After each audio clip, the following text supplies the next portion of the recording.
Hello बच्चों, तो आज हम लोग स्टार्ट करने वाले हैं पैथोलॉजी का एक नया टॉपिक सिस्टमिक लूपस एर्थेमाइटिस। ठीक है, सिस्टमिक लूपस एर्थेमाइटिस। इसकी डेफिनेशन की बात करें, एसएलई एक क्रॉनिक ऑटोइम्यून इन्फ्लेमेटरी डिसीज़ है जो शरीर के कई अंगों को अफेक्ट करती है, जैसे skin, joints, kidney, hearts, lungs आदि। यह एक मल्टी सिस्टम डिसऑर्डर है जिसमें शरीर की इम्यून सिस्टम अपनी ही सेल्स और टिश्यू पर अटैक करती हैं। ठीक है, ये भी ऑटोइम्यून डिसीज़ है। ठीक है, जो शरीर की सेल्स होती हैं वो खुद के ही सेल्स पर अटैक करने लगती हैं। इटियोलॉजी इसके कारण क्या हो सकते हैं, एसएलई की एग्जैक्ट कॉज का पता नहीं है, लेकिन कई फैक्टर्स रिस्पॉन्सिबल हो सकते हैं। जैसे जेनेटिक फैक्टर की बात करें तो HLA DR2 HLA DR3 gene से संबंधित हो सकते हैं। एनवायरमेंटल ट्रिगर्स में देखें क्या क्या इससे और ट्रिगर कर देते हैं, यूवी रेस हो सकते हैं, इन्फेक्शंस हो सकते हैं, ड्रग्स जैसे कि हाइड्रालाजीन और प्रोकैनामाइड। ठीक है, प्रोकैनामाइड इन चीज़ों को बढ़ा देते हैं। हार्मोन फैक्टर ज़्यादातर वुमेंस में होता है, स्पेशली ड्यूरिंग रिप्रोडक्टिव स्टेज, जब वो बच्चे को गर्भ धारण कराती है तो उस मतलब मीनोपॉज से पहले की, मतलब प्यूबर्टी से मीनोपॉज तक की स्टेज में अधिकतर होता ही है।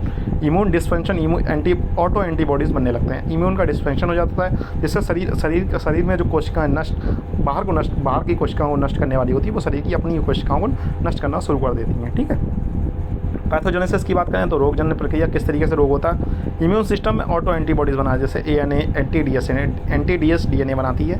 ये एंटीबॉडीज सेल्फ एंटीजन से बाइंड होकर इम्यून कॉम्प्लेक्स बनाती हैं। ये एंटीबॉडीज़ होने सेल्फ एंटीजन्स, मतलब खुद के एंटीजन्स के साथ बाइंड करके इम्यून कॉम्प्लेक्स बनाएंगे। ये कॉम्प्लेक्स से टिश्यू में डिपॉजिट होकर इन्फ्लेमेशन और टिश्यू डैमेज करते हैं। अब यही क्या करती हैं, पहले क्या करती थी, दूसरे साथ मिलकर कॉम्प्लेक्स बनाती है, उन्हें खत्म करती थी। लेकिन अब ये जो कि ये पहचान नहीं कि अपने ही टिश्यू हैं, उनके साथ मिलकर उन्हें ख़राब करती हैं। ठीक, कॉम्प्लेक्स बना के टिश्यू में डिपॉजिट होंगे, फिर वहाँ पर इन्फ्लेमेशन और टिश्यू डैमेज करेंगे। यह प्रोसेस कई ऑर्गन्स को नुकसान पहुँचाती है। इसे type second hyper sensitivity reaction कहते हैं। ये किसके अंतर्गत आती है, type third hyper sensitivity reaction के अंतर्गत आती है। ठीक है, ऑटो एंटीबॉडीज इन एसएलई मुख्य auto ANA anti nuclear antibody most common है। एंटी-DS स्पेसिफिक फॉर एसएलई, इसी का टेस्ट करते हैं हम लोग। एंटी स्मिथ हाईली स्पेसिफिक होती है। ठीक है, anti phospholipid antibodies clotting tendency बढ़ाती है। क्लिनिकल फीचर्स हमें क्या क्या लक्षण देखने को मिलेंगे। एसएलई के लक्षण सिस्टमिक होते हैं, जैसे कि स्किन में मैलर रैश हो गया, butterfly rash on a face, मतलब शरीर पर जैसे बटरफ्लाई नहीं उस तरीके के रैश मिलेंगे। फोटो सेंसिटिविटी देखने को मिलेगा। जॉइंट में आर्थ्रालर्जिया मिलेगी, आर्थराइटिस मिलेगी नॉन इरोसिव। किडनी में लूपस नेफ्राइटिस मिलेगी, प्रोटोनयूरिया मिल सकती है, हेमाटोयूरिया, मतलब खून की हो सकता है, यूरिया मूत्र में निकल रही हो या खून मूत्र में निकल रहा हो। ठीक है, हार्ट डिसीज़ में पेरिकार्डाइटिस हो सकता है, इन्फ्लेमेशन ऑफ पेरिकार्डाइटिस मतलब जो हार्ट को सराउंड करती है मेम्ब्रेन।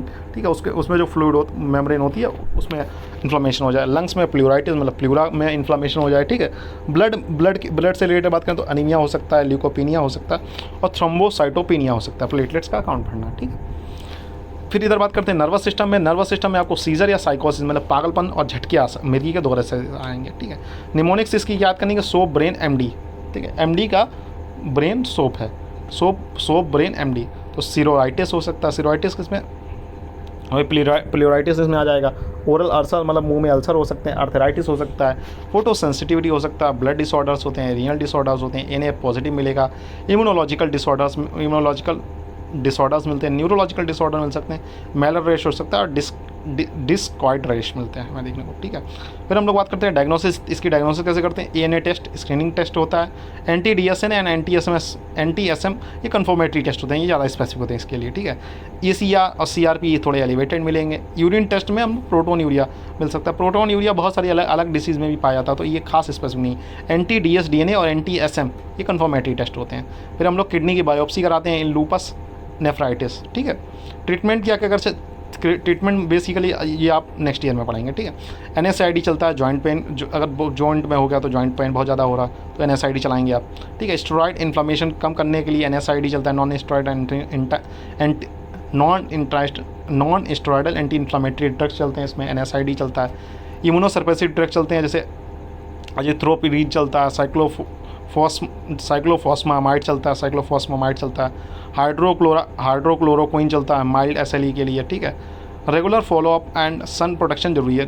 देखो डॉक्टर को बार बार आपको दिखाना पड़ेगा। ठीक है, फॉलोअप करना पड़ेगा और सन प्रोटेक्शन बहुत ज़रूरी है। ठीक है बच्चों, तो मिलते हैं नेक्स्ट लेक्चर में। Have a good day.